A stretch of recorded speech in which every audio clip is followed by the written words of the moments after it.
hello लोगोफोर बेसेबा गोबावनि उनाव दिनैसो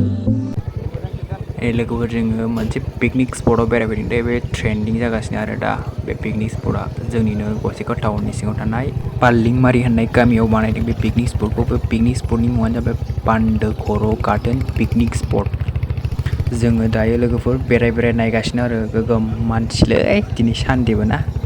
गरमबो बोथोराबो जा दुगैदों दैयानो गेन्दाजोब आरो बोहैनाय दैयानो गाथ्रासो देन्जार मानसिलै भिडिअखौ गेटनिफ्राय लानाय जायासै लोगोफोर केमेरामेन फंबाया एसे लाजिदोंनो आंबोथ' लाजिखायो नालाय लाजिनाया थेवबो ओरै फैग्रोनानैसो ओरै उल्था थांफिननायावसो खालामलांबाय जों भिडिअखौ जोङो ओरैसो दुगैनानै फैफिनबाय लोगोफोर बैयाव एसे गोथौ नामा जेसिबिजों जावदों नामा बाहाय एसे नैबाव दङ उन्दैफोरनि गेलेग्रा पाम्पनि नावबो दं आरो आथिंजों जोग्रा पेडेलनि ओमफ्राय रेस्टुरेन्टबो दं आरो रेस्टुरेन्टआ मोनब्रैसो दंमोनदां जों हाबनाय जायासै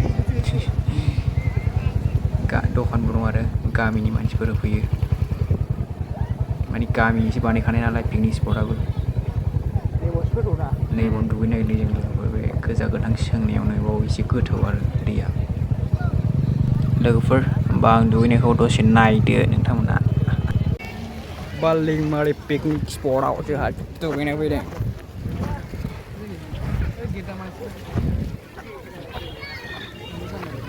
होखावगासिनो दादा लोहाबलाय दे लोहाब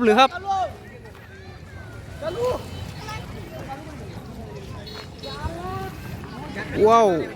जों होमबा जोंखौ भिडिअ खालामदो नों खोनाबाय जोंखौ भिडिअ खालामदो लंपेन्टनि होबाय आं लोगोफोर बैयाव दै बारनाया लंपेन्टआनो सिदों नालाय फिथाइसोलै होननानै दुगैबा लंपेन्ट गाननानै बावनो आरो जेसिबि जावनाया लोगोफोर बिखासो जायो आरो दैया बिनि थाखाय गाहाय नालाय आं मानसिया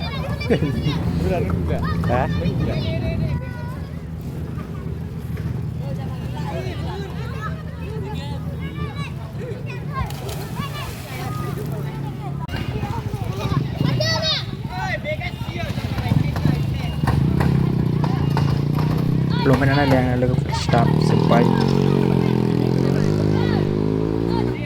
उन्दैफ्रा साइड बिनाय बारनो हगारना होबाय आंबो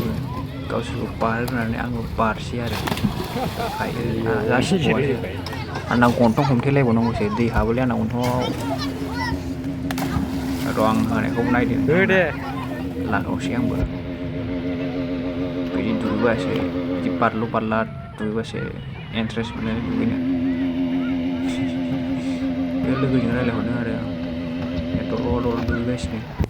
बारलु बारला गैया बेहा बिन्दास गोजोनाव थायो आसोला समबा बारनायखौ नायदो नै लागावबाय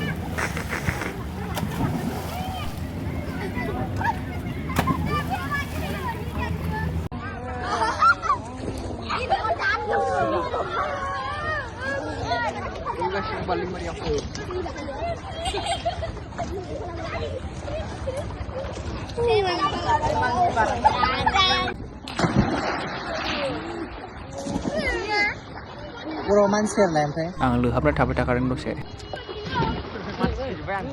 लोगोफोरजों दुगैखांनानै एसे बेरायबावबाय आरो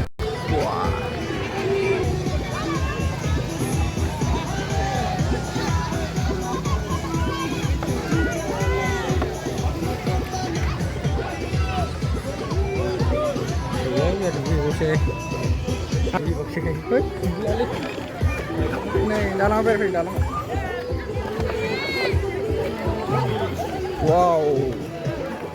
इसको बोलता है हैंगिंग ब्रिज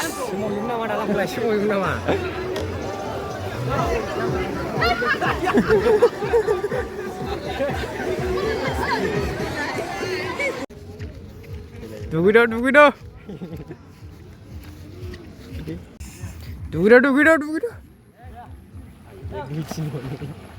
लोहाबनाय बादिनो आयौ गंफै बादि जाखोबा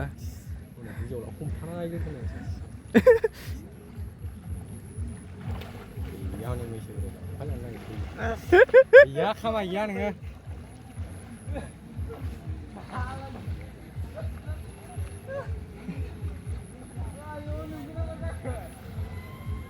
बिसिबां गथायो